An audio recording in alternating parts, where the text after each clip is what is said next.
Hello everyone, myself Vanitha. Today we are going to see about mapping the data warehouse architecture to multiprocessor architecture. This is my agenda. First is relational database technology for data warehouse, in which we are going to see about some of the terms which is used for creating multiprocessor data warehouse architecture.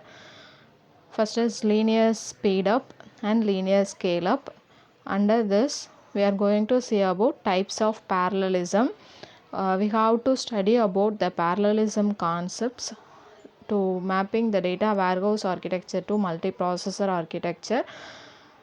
There are two types of parallelism: inter-query parallelism and intra-query parallelism. Again, intra-query parallelism is further subdivided into two categories: horizontal parallelism and vertical parallelism. Second is data partitioning. Data partitioning can be done either in random partitioning and intelligent partitioning. The intelligent partitioning again subdivided into four types: hash partitioning, key range partitioning, schema partitioning, and user defined partitioning. Second topic is database architectures of parallel processing. Under this, we are going to study about shared memory or shared everything architecture, shared disk architecture, and shared nothing architecture, and combined architecture. Let us see the one by one. First is relational database technology for data warehouse. We are going to study some of the relational database technology to map the data warehouse architecture to multiprocessor architecture, in which we are going to see about linear speed up and linear scale up. First is linear speed up, which means that the ability to increase the number of processor to reduce response time.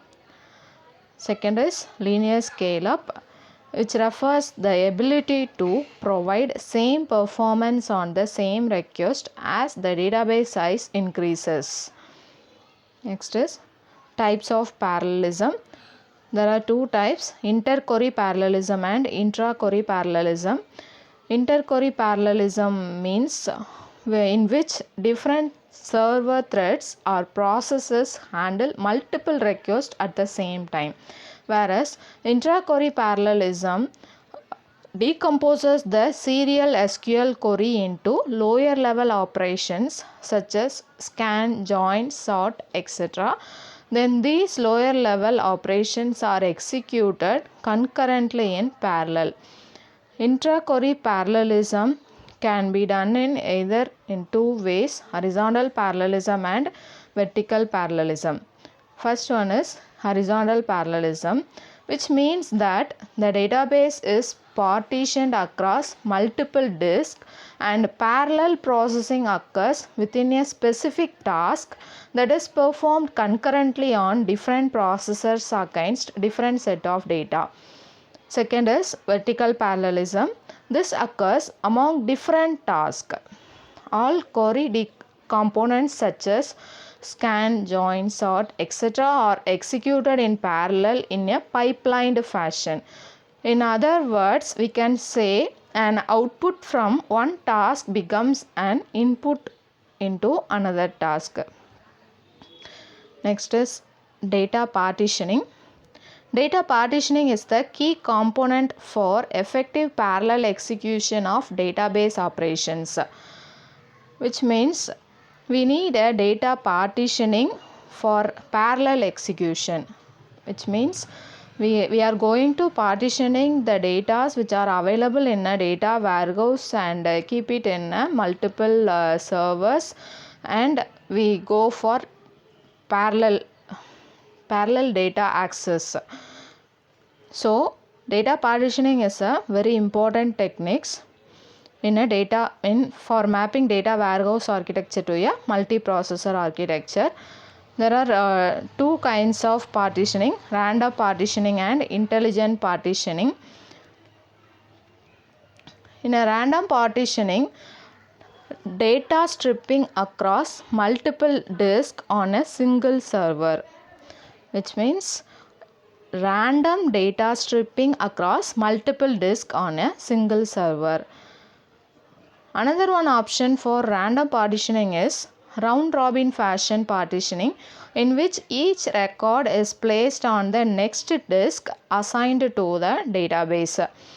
Next is intelligent partitioning, which means that DBMS knows where a specific record is located and does not waste time searching for it across all disks.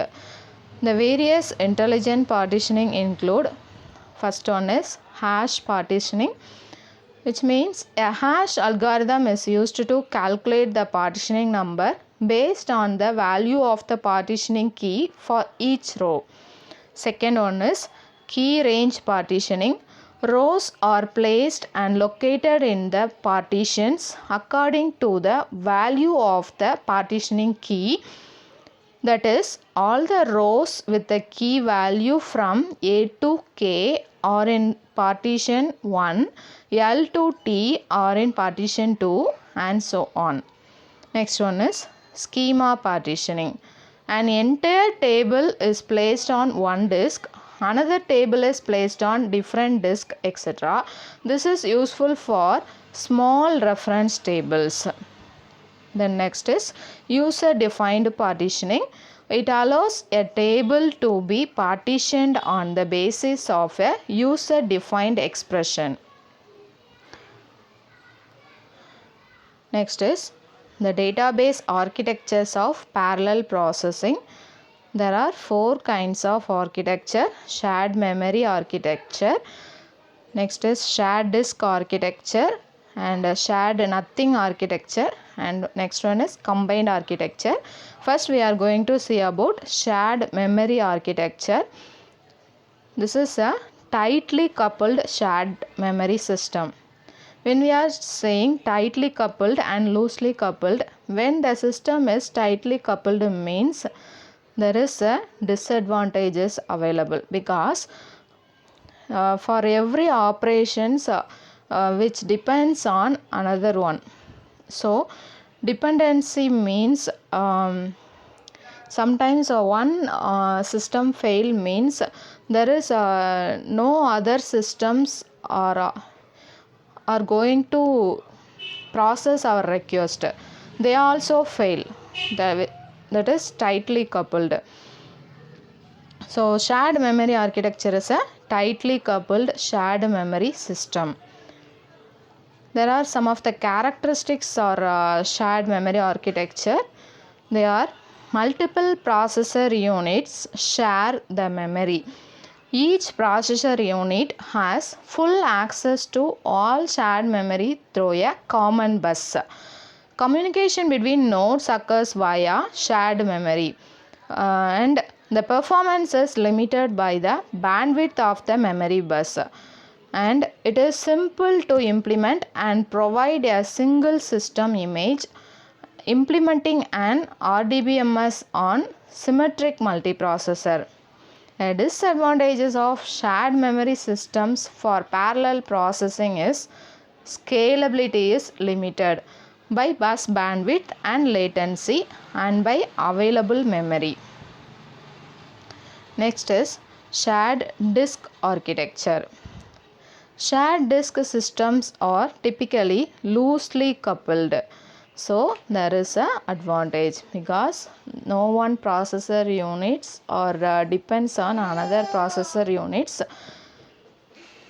So some of the characteristics of shared disk architectures are: each node consists of one or more processor units and associated memory, and memory is not shared between nodes, only disk is shared between nodes, and communication occurs over a common high speed bus.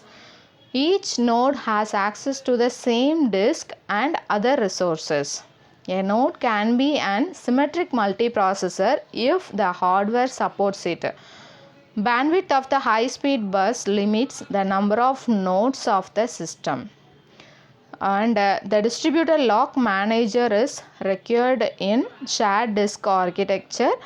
And parallel processing advantages of Advantages of shared disk systems are high availability. That is, if suppose one system fail means we can also, that is, everyone has a local memory. Even though the another one local memory has failed means other processor units can do their work properly. All data is accessible. The data is accessible by all the processor units if either one of the processor unit has failed. And these systems have the concept of one database. Shared disk systems provide for incremental growth. And the disadvantages of shared disk systems are inter-node synchronization is required, involving distributed lock manager overhead and greater dependency on high-speed interconnect. If the workload is not partitioned well, there may be high synchronization overhead. Next is shared nothing architecture. Shared nothing systems are typically loosely coupled. In shared nothing systems, only one CPU is connected to a given disk. If a table or database is located on that disk, shared nothing systems are concerned with access to disks, not access to memory. Adding more processor units and disks can improve scale up. Shared nothing system have some of the advantages and also disadvantages. The advantages of shared nothing architectures are shared nothing systems provide for incremental growth, and system growth is practically unlimited. Massively parallel processings are good for read-only databases and decision support applications. Failure is local. That means if one node fails, the others stay up. Disadvantages of shared nothing architectures are more coordination is required and more overhead is required for a process working on a disk belonging to another node. Last one is a combined architecture. The combined architecture supports inter-server parallelism of distributed memory, massively parallel processings, and cluster and intra-server parallelism of symmetric multiprocessor nodes. Inter-server parallelism, which means each query is parallelized across multiple servers, whereas intra-server parallelism, the query is parallelized within a server. Thank you.